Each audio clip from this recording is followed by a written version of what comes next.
Hello and welcome to Divine Design, where we talk about aspects of gaming that are truly special, or not so much. In the age of remakes and remasters, it's surprising we actually haven't seen more of these in the MMO genre. We're starting to get some with things like EverQuest's Project 1999, or the most famous one right now, Old School RuneScape. We've gotten a couple more spiritual successors, say like Camelot Unchained from Dark Age of Camelot, and a lot of inspiration going into future MMOs, such as Pantheon Rise of the Fallen or Ashes of Creation. But we haven't seen anything from, say, the likes of Guild Wars, for example, which, ArenaNet, you need to get on that. But with all these things happening, how did people really think that we weren't going to get something for the juggernaut that I'm of course talking about being World of Warcraft?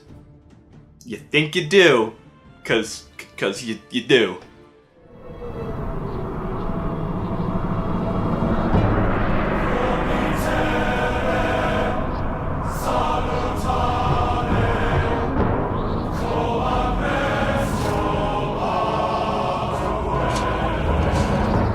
When looking back at the earlier years of WoW, what are some of the things that come to mind?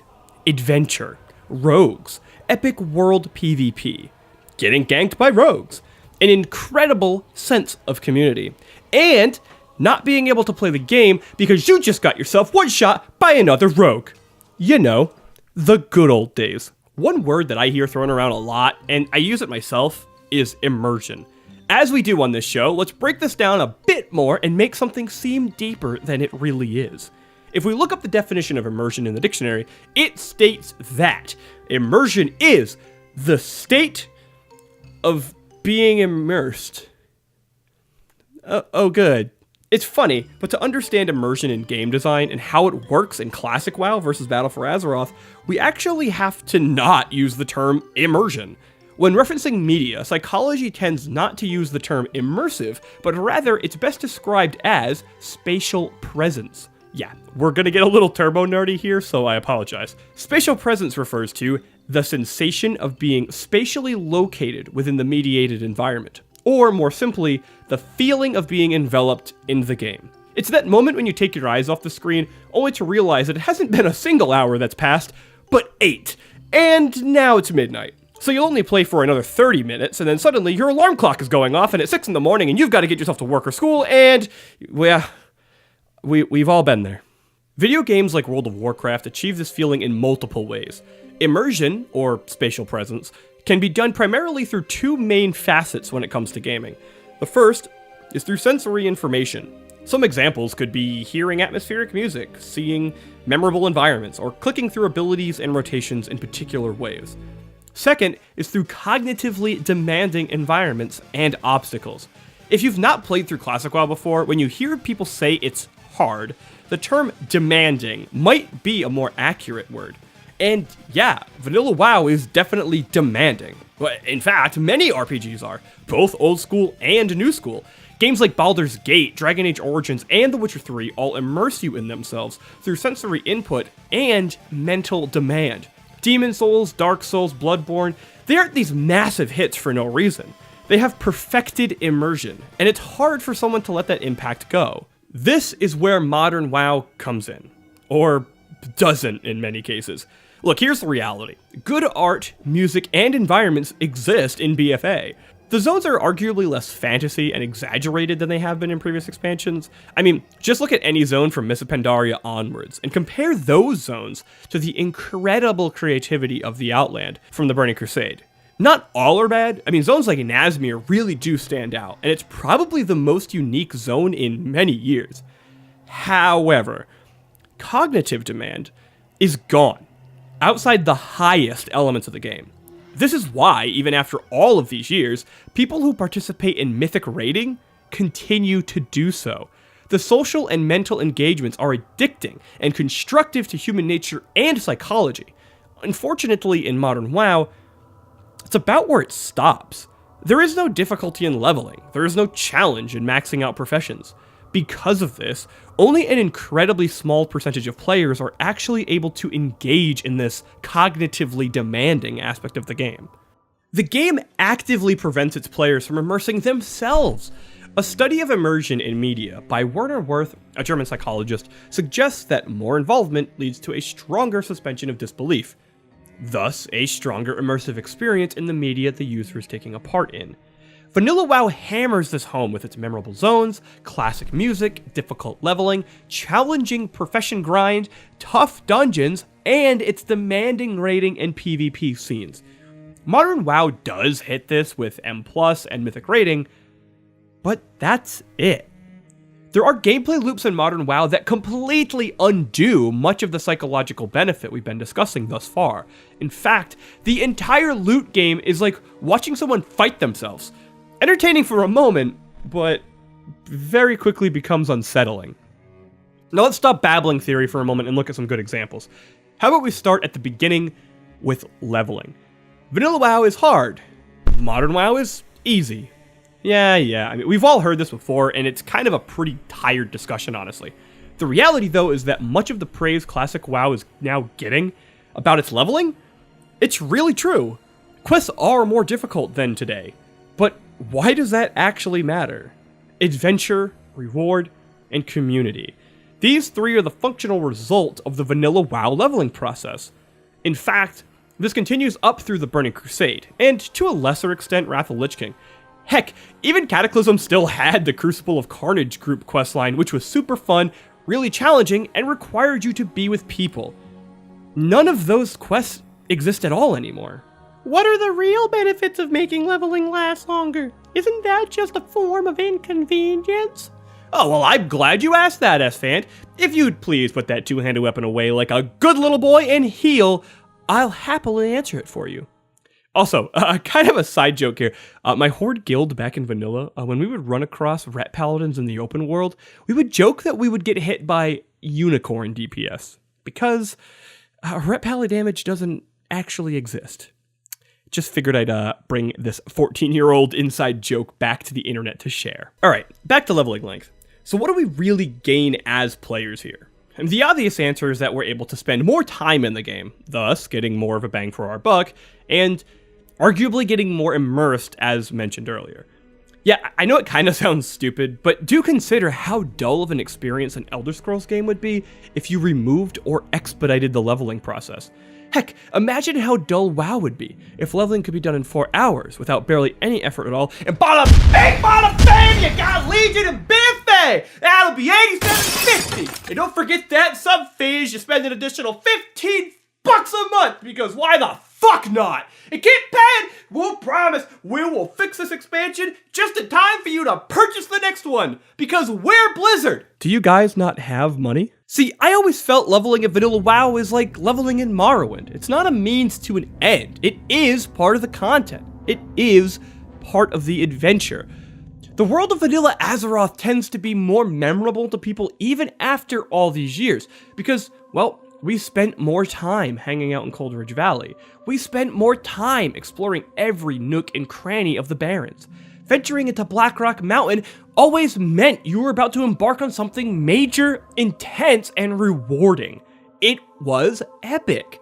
The old world of WoW really capitalizes on all of the same addictive nature to something like exercise.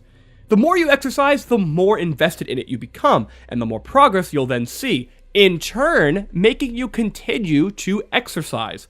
Not from the fear of missing out on progress, but because you know progress is inevitable. Vanilla WoW's leveling is habitual, as the rewards are slow, but continual, and they do come to you. The rewards of gear, overcoming challenges in the world, conquering bosses in dungeons, and meeting people along the way, these are all controllable and alluring. And it isn't just nostalgia here, as one would claim. If it was nostalgia, then the servers hosted by Nesaurius wouldn't have had more counts than many MMOs ever see players. I could go on and on about the nostalgia argument, but the reality is this: Nesaurius is so important because it provided validation to the idea that good game design is good game design, whether 15 years ago or 5. This validation was so impactful and proven that Blizzard themselves have found it worthwhile to spend millions of dollars and several years worth of time to embark on this project they were continually against. But I understand that for some of you, your favorite flavor is vanilla. Claiming it's just nostalgia is the same as saying you think you do, but you don't. We've heard that before, yet we're getting Vanilla WoW in the end, so shove it. Is it just nostalgia that Ocarina of Time is so beloved? If it was, and I thought I wanted to play it, but I didn't, then why did its 3DS remake sell 5.3 million copies? And that's on a handheld, which tends to sell horribly in the West. I need to get myself out of this rabbit hole real quick, so where were we? Here we are. The psychological benefit to gameplay loops in Classic. How the hell did I get this sidetracked to the script? When it comes to gameplay loops, I have a lot to say. Instead of diving entirely down the subject, instead though, we are just going to focus on the psychological impact of needs and rewards. How crazy does it sound that World of Warcraft actually fulfills innate human needs? Not just WoW, but how about video games in general? Games of all sorts, actually. Better yet, if we could prove that this is true with science, how would you feel? Yeah, how nice would it be if you could have told your parents that playing WoW is beneficial to your psychological health, and you could prove it? Well, welcome to Maslow's hierarchy of human needs. It's the less tasty version of the food pyramid, basically. All right, so we're not going to dive too deep into Abraham Maslow's theory too much, but instead we are going to just focus on the top 3 layers. These are the psychological and social human needs. From the bottom up, these 3 are belongingness, esteem, and self-actualization. What does this have to do with— Let me finish, S-Fan! Jesus! So I don't really have to go over belongingness, love, and friendship, right, S-Fan? I mean, that's pretty explanatory. Guilds, community, etc. I mean, you know the frickin' deal. Esteem and self-actualization, though, they actually share a pretty interesting relationship. Maslow's hierarchy dictates that anyone can achieve self-actualization by setting and achieving new goals. When that feat has been completed, another goal can now be worked. This doesn't have to be one at a time, of course. In fact, many people will spend their entire lives in a perpetual loop of working towards and achieving or failing goals over and over again. This is the real-world grind. This is the gameplay loop of life. Esteem and self-actualization can essentially be replaced with gear to obtain and item equipped, PvP rank to earn, and new PvP title. Now, there is a huge clarification I need to make here. The final piece of the puzzle, the top of the pyramid, this does not occur when you get something, but rather when you earn something. Getting a piece of gear isn't the entire story of satisfaction. Killing a raid boss for the first time doesn't inherently make it rewarding. Having Grand Marshal could have 0 value. For example, finding an upgrade because it is Titan Forged, or killing a boss for the first time in LFR, or buying an account with Grand Marshal. These don't provide that feeling of satisfaction and accomplishment. They lack the failure, the time, the attempts, and thus they are hollow outside short-term bursts of exhilaration. Easy. Oh yeah, finally got a fucking legendary! Oh, hey. Wow. That's one legendary? I'm not happy I got a legendary in the sense that I thought it would be. It's legit what I was worried it was gonna be, which is I'm relieved it's not something shit. Like it's more of a phew than a like hype, you know. Modern WoW is so fixated on the reward that it forgets the journey. It no longer remembers all the variables that a player engaged with in order to achieve their goals. The WoW community gets so excited about the World First race, not because Blizzard created some systematic impulse of dopamine. People want to watch the journey. Method's most recent choice to stream the World First race truly shows that we as people love to watch failure. We love to watch people overcome obstacle. We love to watch the best of the best compete and conquer every hurdle because it shows what we as human beings are all capable of. The reward is fantastic, but it's only brief in comparison to the journey. Funny enough, that study from Warner Worth in Immersion, interestingly enough, it fails to ever show reward as a necessity for immersion. The key user actions for an immersive experience are a suspension of disbelief and a high level of involvement. Well, how about that? Classic WoW completely nailed immersion because it was able to capitalize on the journey. The game had a plethora of goals for players to go after. Some of these goals were simple, while others were mountains high. They were finite and conquerable. They didn't involve complex systems outside the player's hands, or a feeling of an oppressive randomness reward structure. You could set a goal, do it, and be done with it. No questions asked. Now, I don't just want to harp on modern WoW again and again. The game has made a lot of incredible changes over the years. Ultimately, though, even its successes have had ups and downs. Many claim that now, it's just too late to ever go back.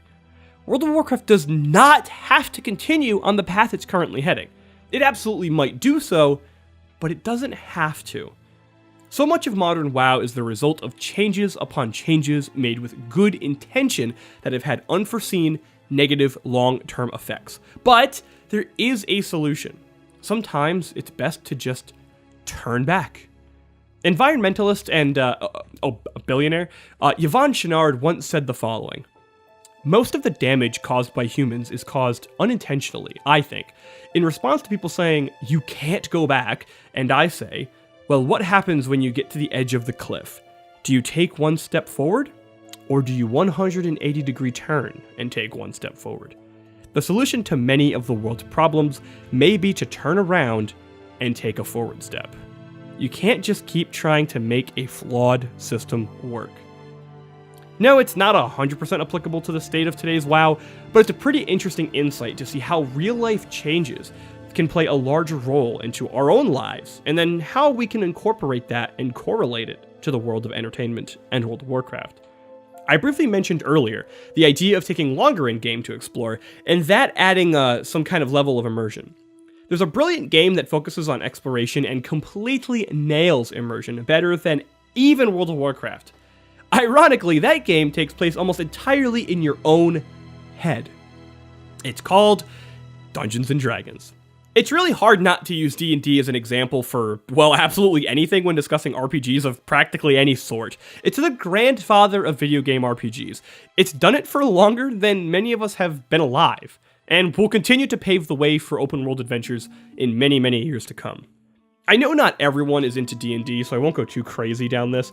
The main point I want to address, though, is that what's important in Dungeons & Dragons is also what should be most important to a game like Vanilla WoW. Page 8 of the D&D 5th edition Player's Handbook states the following: "Adventurers can try to do anything their players can imagine, but it can be helpful to talk about their activities in 3 broad categories: exploration, social interaction, and combat." Now, holy crap, does that not sound like classic WoW. Interestingly enough, not too long before this video was being made, Blizzard removed portals from the older cities in BFA in order to make the world of Azeroth feel larger and more immersive. Unsurprisingly, this was met with quite a lot of backlash. But, they've removed convenience in an attempt to create more exploration and social interaction, which works for D&D, so why not modern WoW? Well, the answer is actually pretty simple. Modern WoW does very little, if anything, to encourage exploration and social interaction in the open world. Think about it this way. The game is so hyper-focused on an instanced single-player moment. The game today revolves around 2 to 5 minute bursts of activity. So in order to properly engage in this combat pillar, as mentioned earlier, you'd have to move around the world really dang quickly. Since every interaction with the world is in small, bite-sized chunks, in order to actually fill yourself on WoW for an evening, you have to do an awful lot of activities. World quests, mythic pluses, more, and just the ridiculous loop we all know. Top off the relatively instant gratification methods the game's reward system has become, and you can easily see why any obstacle getting in the way of this quickly jumping from next activity to next activity is met with massive resistance. The only really long game reward structure in BFA is kind of the necklace itself, which is kind of ironic since it's hated by everybody, mostly because it's bad. Yet people love Vanilla WoW, or TBC, because of the large amounts of time it took to achieve your goals. Funny enough, people also love Dungeons & Dragons because of the time investment into your characters, your adventures, and the world that your DM had created. So why does removing the portals of BFA not work?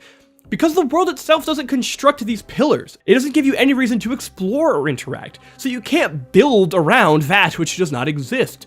All it does at this point is add barriers with no long-term benefit. Despite good intentions, modern WoW is built more like an MMO light, similar to something like Destiny, Anthem, or Path of Exile. It just has less loading screens and a whole lot of MMO stuff from its earlier years. I've got to say, after having gotten really into D&D in the past 5 years or so and seeing how its popularity is rapidly increasing, I have more and more faith that games like Vanilla WoW will do incredibly well. They are incredibly similar in so many ways, and as an MMO genre as a whole, we are seeing this with games like Pantheon and Ashes of Creation Upon the Head looking to make massive changes to go into much longer reward structures. I do have a ton more to say on Classic WoW, but this video is like already a month or so past what I wanted it to be as far as release date. But there are still some things I really do want to discuss at some point, so maybe I'll put some feelers out here at the end, and you can kind of give me a feel of what you would like to hear. So, one of the things I'd love to talk about someday is player-to-player trading, and why that, if for some reason, is constantly getting removed out of multiplayer games. Like, isn't the whole point of an MMO to be, like, with people and do things with people? And trading is, like, the most obvious thing to do with people. But apparently, it's griefing, so that's cool. So other things like emergent versus authorial gameplay in games in general, but also in the MMO landscape might be interesting. How we've kind of shifted from emergent into more authorial design, and why some games pull that off well, like, say, Final Fantasy XIV or Guild Wars 2, and why others don't. Modern WoW again. Other things that I'd like to talk about is the little brother Guild Wars compared to Classic WoW. I know a lot of people know of Guild Wars, but at the time, Guild Wars and RuneScape were like neck and neck with World of Warcraft to really, take over. But, and of course, WoW-related, class homogenization, and why Wrath of the Lich King is one of the reasons why I really struggle with Wrath of the Lich King, is that is the first time I really remember class homogenization happening, and the massive negative effects that has had on the game as a whole. So, we'd love to tap into any of those, and there's far more other things that I have planned as well. But if you have any of those, let me know. Normally I tend to like to end the videos with something witty, something funny, a little skit I'll usually do. Unfortunately I don't have that here today, so I just want to pose a couple questions. How much is this true? How much is the decline in MMOs, I say decline, but how much is that due to not following things like Maslow's theory of human needs and other basic MMO fundamentals? MMOs became popular for a reason. They did something right to start, and they are dwindling fast, with some revitalization happening, though. So that is exciting. Something else that I'd love to ask is, why are Battle Royales so popular? Is that because of the same thing? Is it because Battle Royales are able to capture that loop, as we mentioned earlier, about engaging and then self-actualization and just repeat over and over and over again? And you can do that very rapidly through the game system and through the matchmaking system within Battle Royales, and the high is very high.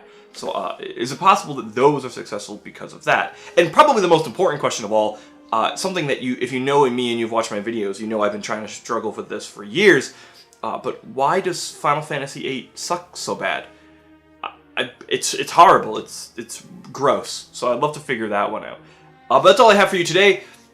If you enjoyed what you saw, etc., like, subscribe, follow me on Twitch, Discord, link, Twitter, all the stuff, we've been there and done this for years, so we all know how this works.